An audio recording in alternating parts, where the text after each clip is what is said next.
Hello, Karen Warden with Film Courage, the radio show. We are outside the studio with Miles Maker. We just had an incredible interview. It went much too fast. One of the questions that we didn't get to that we wanted to talk about is the idea that, a lot of us go into this business not merely just to be famous or to make $1 million, but just to have a sustainable living and feel good about what we do and maybe work at something that makes us just feel fulfilled.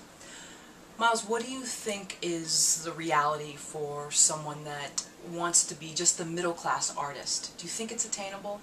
Someone who's able to sustain themselves through selling their DVDs off their website, whatever it is, but not on the level of some of the A-list celebrity stars, but maybe just a lesser-known name that's able to just make money and not have to work a day job doing what they love. You think that's attainable?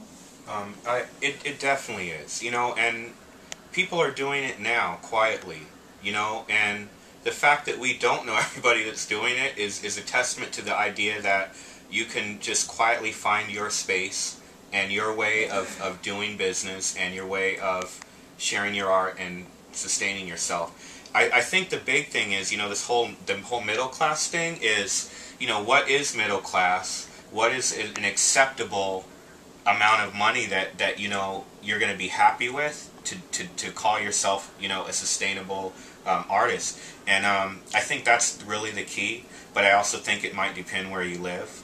Like, just being here in LA for this short period of time this week, I found that the cost of living is a lot lower here, which really surprised me. I wasn't expecting that, and New York is a very expensive place to live. So I think that bears a little bit into it, and also how savvy a person is. There are some artists that are not as savvy technologically.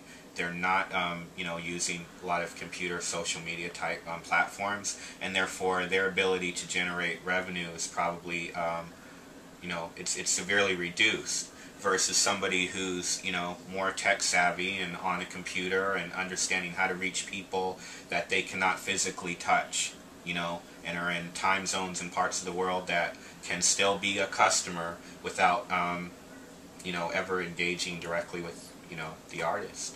But I just think it's a beautiful thing that some of these platforms that I call, mega platforms that are actually still very accessible to filmmakers, like, Netflix or Amazon. Amazon's reached out to Canada now.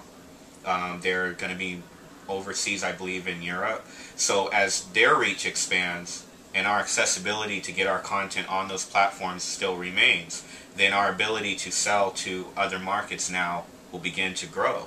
And I just think it's a matter of understanding or just having a strategy, man. And we talk about this all the time, and it's like everyone's banging their head against the wall about strategy. But sometimes you just have to just jump out and do stuff. And just what's working, keep doing that. And what's not working, pull it back. I think some of the best companies do that. Apple, they just, oh hey, we tried that, it didn't work. We're going to pull it back. We're not afraid. Now we're going to try this over here.